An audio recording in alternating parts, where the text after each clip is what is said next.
kanatti dhufuun gartatu fuulli kee bareeda dhufa yeroo san. Baru nuura kana rabbi sirraa ibsee maashaallah wallaahi.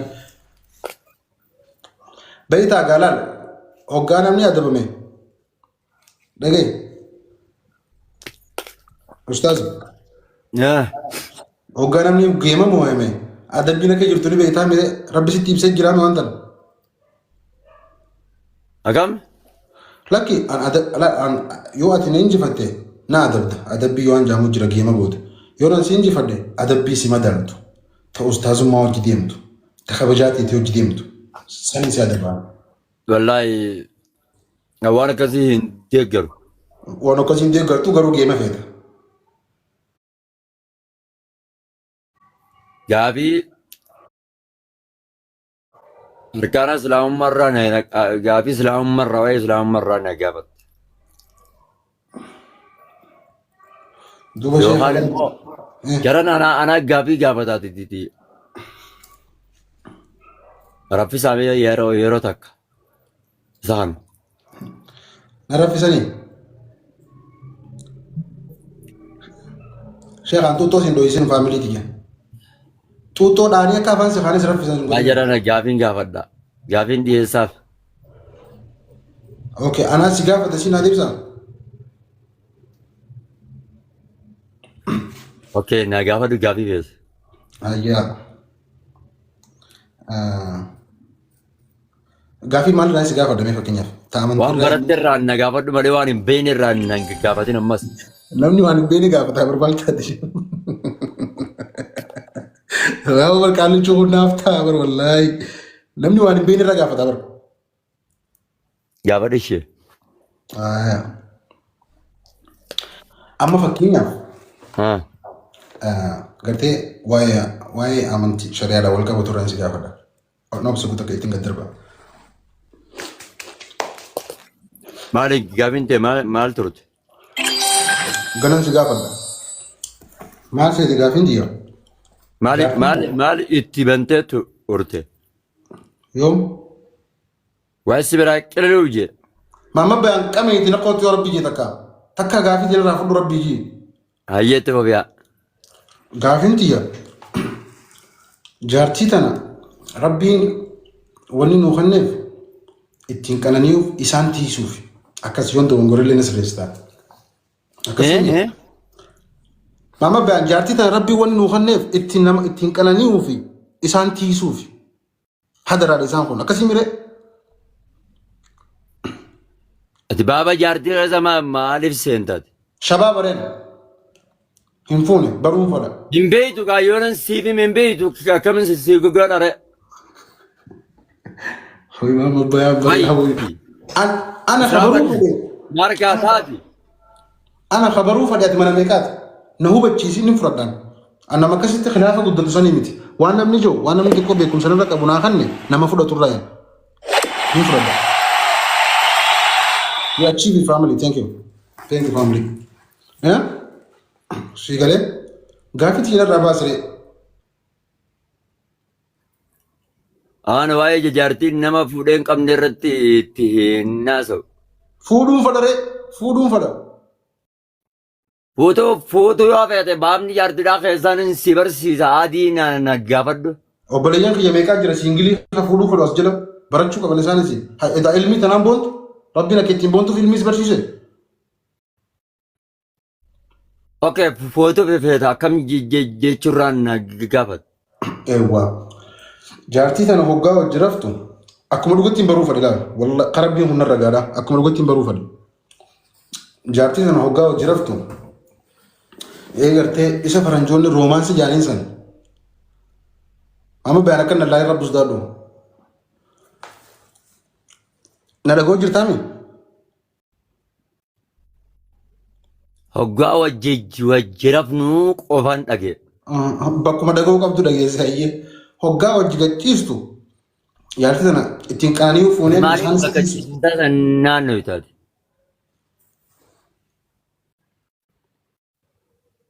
Okay, hoggaan fuudhe nyaata qofa naangooti wajji gadi hin ciisu.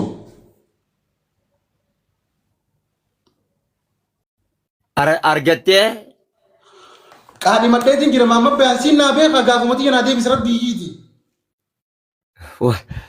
Way qaadhimatu jechuun halal godha tura.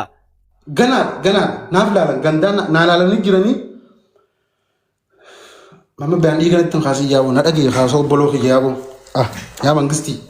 Waa'ee firaashaa jalaa bayi. Waa'ee firaashaa si wajjinaa sinna yaasa'u. Dhiise waa'ee firaashaa siree irratti ol baana. Waa'een firaashaadhaa keessa qabdi. Keessaan si barsiisa kitaabaa kootu hin baaree yeroo waa'ee firaashaa geessu. Kootu keessaan si barsiisa. Okay, obboleeyyan kiyyaa kaas gubbaa jiran barachuu hin qabani? Hin qabanee. Akkas. Yaaboo taa'e ilmi tan rabbii ishee kanne maamma bayaan akkatti hin booninni. Taa'e. Boruun qaroo danda'a. Haraamun aleek. Hoggan fuudhee hoggamiin godhe duuba barsanumaa karaa shari'aatiin ni wajjira fuudhan jaartii jee barachuu fadha. Wallaahi ilmiidhaaf waan biraatiif miti maamma bayaan. Na beektaan namaas gubbatti waa lallaaqatullee miti nama waan ijoollee.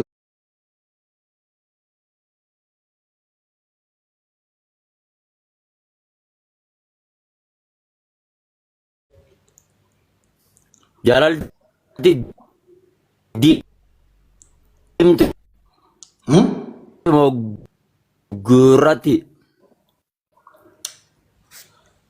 Jaalalti diimtu moo gurraattiidha? Jaalalti diimtu moo gurraatti?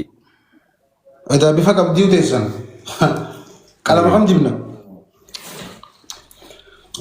Gaafii bareedduu gaafatte. Waan barachuu qabdullee gaafatte. Eegartee waan irratti beekumsa hin qabne gaafatte duuba waan irratti si himuu danda'u. Jaalalti tuni maamma bayaan ustaaza na dhagoo jirtaa? Dhagaan jira. Jaalalti tuni ta ganda keessaniin beenu ta biyya teenyaa tuni diimtu uumamumaan diimtu.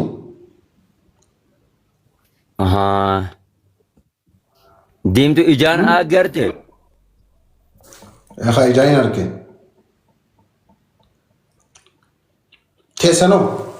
Teessan diimtu moo gurraatti ayyee anteenya siime.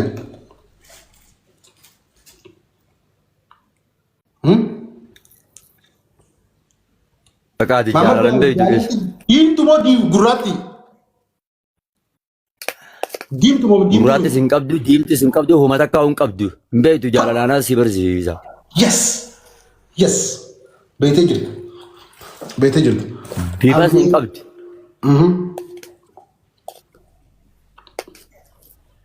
Mumanamu. Okay. Hayyas deebine gaamma. Ana mala ilmi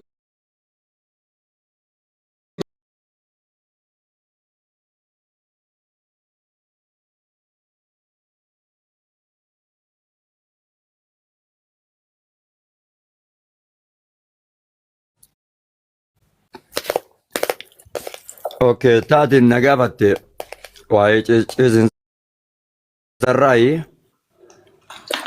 ati bar ciisinsa qofa dhageesse malee gaafii xiyyan dhageenye bar.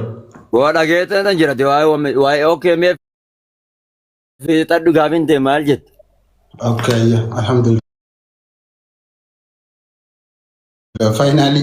Laal jaartii tanaa hojii hoggachiistu. Wajji raftaa mire walitti hidhaamta.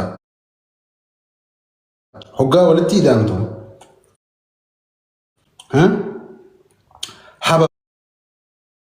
Hababtuni haraami moo halaal? Habab.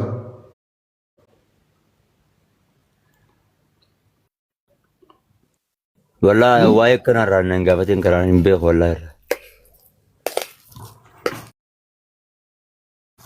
Yaa botaa ilmi rabbii si kanne tanaan hin boonin yaa ustaaz.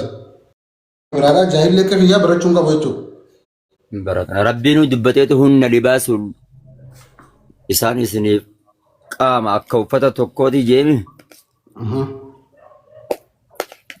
Kanaaf dhugaa suutumaanii tasgabbaanii jarjara kanatti hin baratan dubbiin jaarsaa fi jaartii dubbiin bakka sanii dubbii qabsoo guddoo si feesiftu malee dubbii asirraa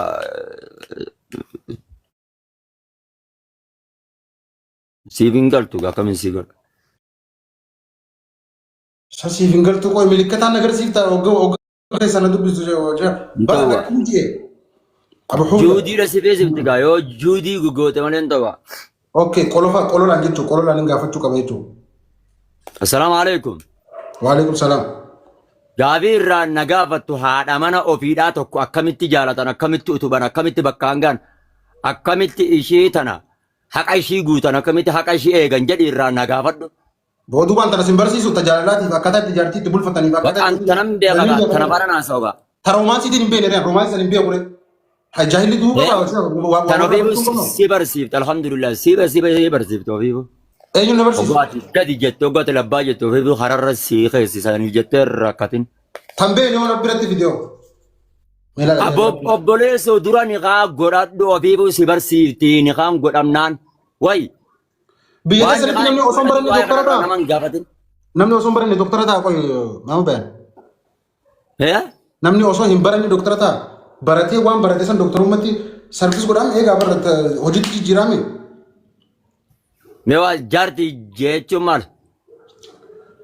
Jaartii jechuun kan hin beekutti akka rabbiin Adam gaafa cinaacha keenya irraa uumetti cinaa qaama keenyaa jechuudha jaartii jechuun. Utubaa jireenya baalaansii keenyaati. An akkan itti beekutti. Mee isin akkamiin beektan? Ati cinaacha qaama keetiiti wajjira. Cinaacha qaama keetii jechuudha dhageesse. Akkasittiin dhageenya. Yoo sirriitti maanaa jaartiin beektu baqaase. Silaa osoo jala maanaa jaartii beektu ta'e bakka asirratti hin dubbattu. Wallaahi. Wallaa. Dubee waan hin beekne barachuun qabu ustaaza. Kanas keessaanis sanaan jigaa. Oiga, wanni asirratti hin dubbattu jeef.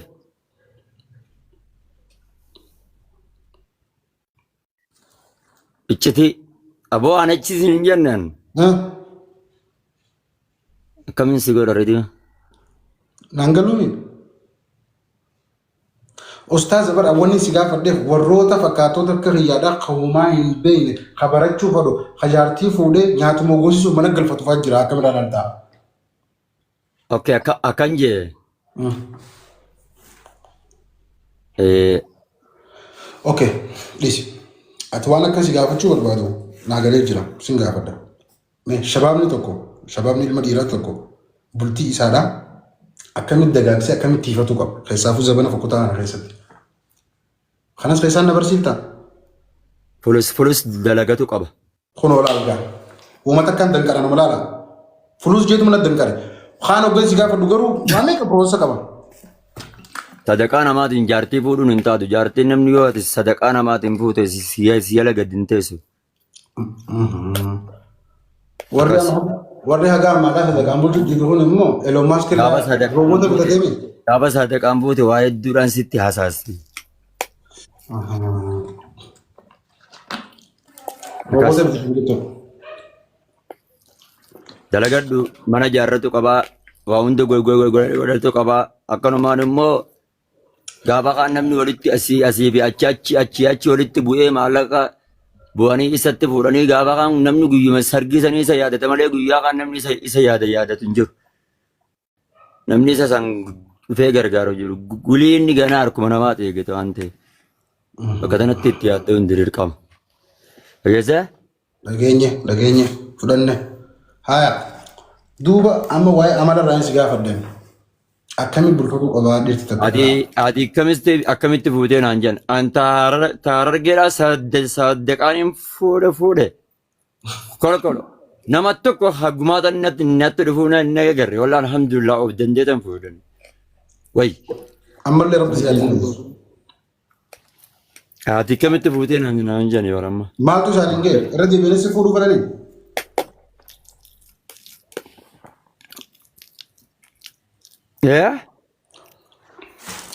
Duuba amantaan asi gaafa dhufana maan deebisni yaa. Siidi deebisee bar. Hayyee dhiirti takka hoggaa fuutu obsa isii ni barbaachisa moo hin barbaachisu? Dhiirti takka hoggaa fuute obsa isinii barbaachisa moo hin barbaachisu? Obsaa. Eh.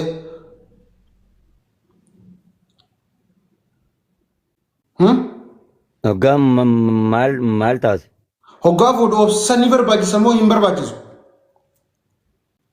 Obsa kamaalii gaa? Yaa Rabbi xiyya kamiin ta'a. Sheekha ifi gisa dhisi. Bara obsa kanaati iddoo dhaggeeffadhu gaa obsa kanaati iddoo Ofii hogga'u. bakka sadiitti qoodama laal. Sadeen. Obsa kanaaf bakka sadiitti qoodama. Sadeen. Tokko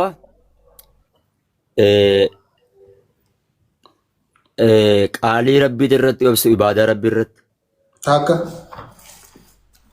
Maasiyaa irratti obsu. Lama.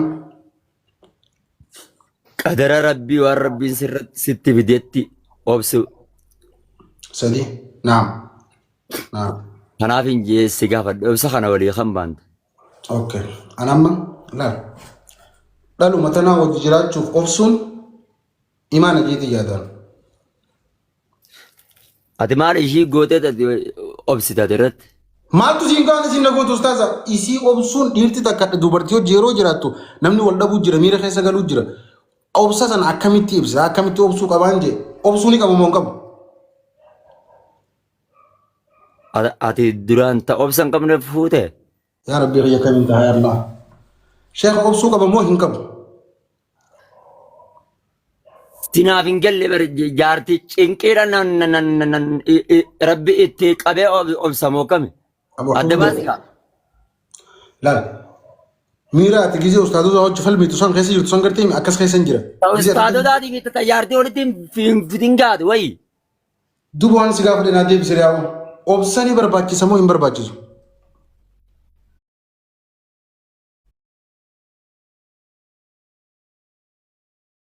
Khabiraa warra jala fuuldura barbaadu jira.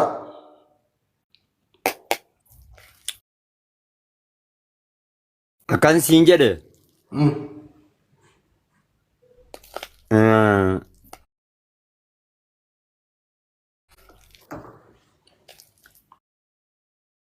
Jaartii teeti irra jaalatta moo lubbuu teeti irra jaalatta? Gaafiin teeluma jabduudha wallaahi. Maal jechuun maal jechuun?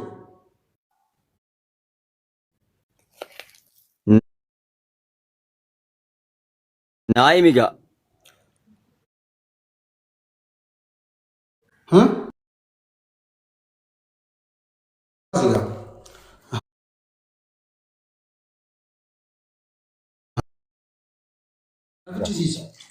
Anna fichisiisi gaasheera. Narraa baasi. Akkamittiin aan jee?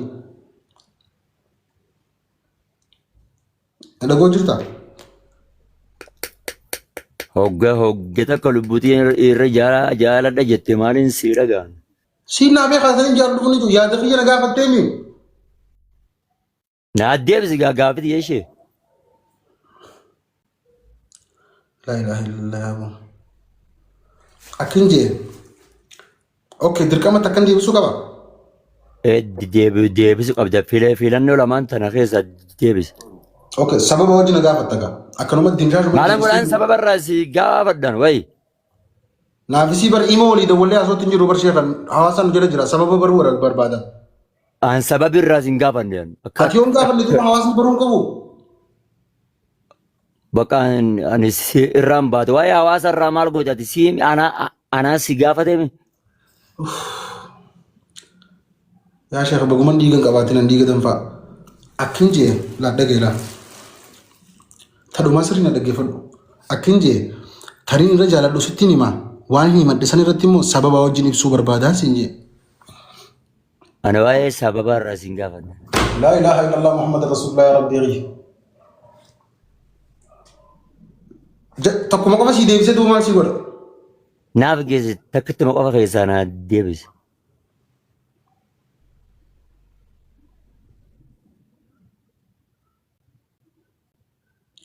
Baga wal bira hin jiraatin naafati. Alhamdulillah jii. Abbaa dibii.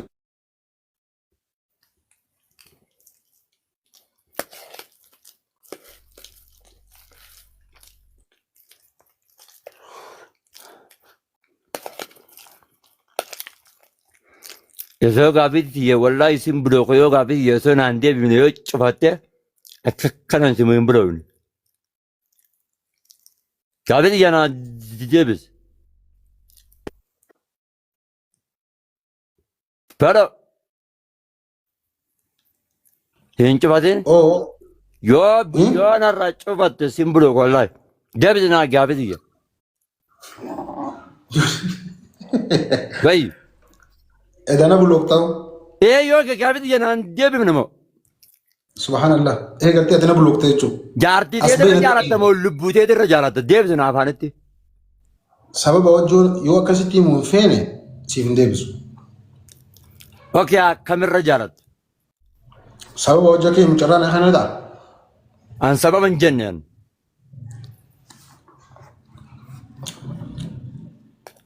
Duuba sababa wajjoo inni ni maal naa godhu.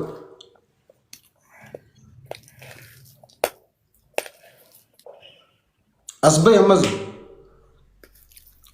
Adee erga gaafii jenaa deebifte si wajjin hin dubbadhu nagaa naa ture. Ayyee ustaaza keenya nagaa naa ture ati ulfaadhu galatoomi. Ani immoo hanga gaafiin tun naa deebitutti si hin dubbisu yoo nan si argalle. Naan oddee jechuudha. Hanga gaafii tana lamaan naa deebiftu kallattiidhaan. Jaartii teetirra jaalatta moo lubbuu teeti. Okay, yoon si deebisne naan oddee jechuudha. Naa deebina wallahi siinin odu laa du'aayin sii godha. Yoon hin deebisne hoo? Yoon hin deebifne hanga naa deebiftutti zimaman ja'a. Faamilii ustaaz Maamad Bayaan zimne na jalaa jechuu deema yoo yoon hin deebisne. Yoo sababa yeroo kan sirraa kafaladhu gaafa ati fuute. Gaafa nan fuudhe moo?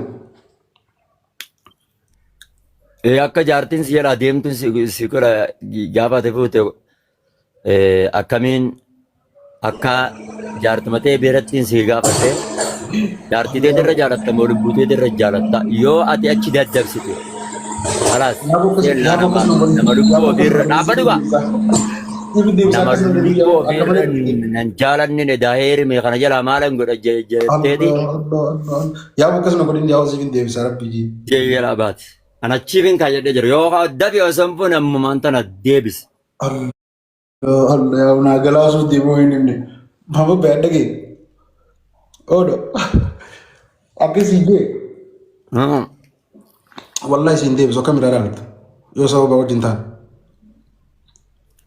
Jaartumatti jesanuu gachiibsi akka nama jinnii keessaa baasanitti gurra dittii. Badhaasa akkatti gaafadheetiin naa deebisuu diddee jalaa deemii jettii yoo barbaadde. Akka miidhaa dhaalata. Ay, si jalaa deemti. Tanuma halkan si iyyisiiftu rabbi sitti haa qabu jedhan si diwaayii si odaayyee. Sani jaartiin dhugaadha. Sani sitanii barbaadu inshaallah. Amma akkasiitii Mahammad biraatii dhufe. Salaamu alaikum. Waalaikum salam. Baga nagaan dhufte obboleessoo. Baga nagaan nooytan. Ani sama gamanan deema Ustaz Mahammad Bayaan. Naa. Obboloo kiyya galatoomii ulfaadhu siin jaaladha siin kabajaa. Guyyaa biraa walitti qabannaa waan beellama dhiyootti na jenna sun inshaallah yoo nan godhuu dadhabeewu nama godhuun sitti fida waan yaadeen. Ayyee anillee rabbiif jecha si jaaladhaa ijoollee lubbuutii yarran jaartii xiyya jaaladha yoo jette kijiba nama lubbuu ofii jaalateetu nama jaalata waan ta'eef dura of jaaladhaa. Usama Bayaan jecha moo jechaa miti ati itti sanni yaadataa miti? Ni yaadataa miti? Akkasaniiti lubbuudha moo jaartii xiyyee hedduu san gartee narraa dhiisi. Miira ati gaafa san keessa turte san keessa jiraama. Maas sodaata lubbuutii janirra jaaladha yoo jette. Wai, warsa sonis gaarii miti al. Waan hin joosiin naa beekaa. Lubbuutii jan baasafiin tokko kijibaaf hin jaaree beeyta. Lubbuun hundi rabbii biratti walqixaa. Wallaahi wabbillaa dhugaa yoo dhugaa nama fayyaalessa taatee ilma dhiiraa dhugaadhaa san harabbiin dirqamaan ganama irratti uume san yoo taate jaartii fiitiif lubbuu baasuun dirqama geetii nama naan. Boru si dhiiftee deemtiif hin jaabeeyta. Haadhistee deemtu. Ati dirqama biyyummaa kan keessa. Biraa qaqqabatu dandeessi. Awwa carraa namaa kan irraa yaa'u seerra. Carraa namaa kan rabbi carraa si yaa kennu. Carraa naa kan. Maal si ta'ee an akka nama nutti akka yaada fayyatte dhiirti takka dubartii amma waa'ee halaallaa fi haasoo jira jaartiidha. Deemee okay haasoo fayyiftarree deeman si. Dhiirti takka dubartii jaartii isaati. Dirqama ganama rabbiin nurra kaasan irraa dhiira wanni jaamteef dirqama biyyummaa nurra jira. Dirqama dubartii khafiifa ta'uu isii qofaan. Si galee haadhaaf abbaa isii dhiistee gaaddisa kee jala dhufte.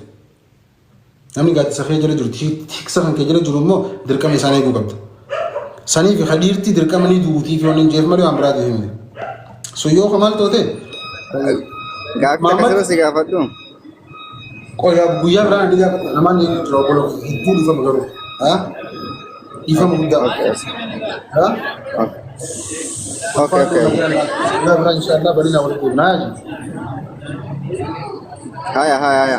Abshir abi. Ayya. Sila ajanda kana irraa sirriitti haasofadha. I think it is serious.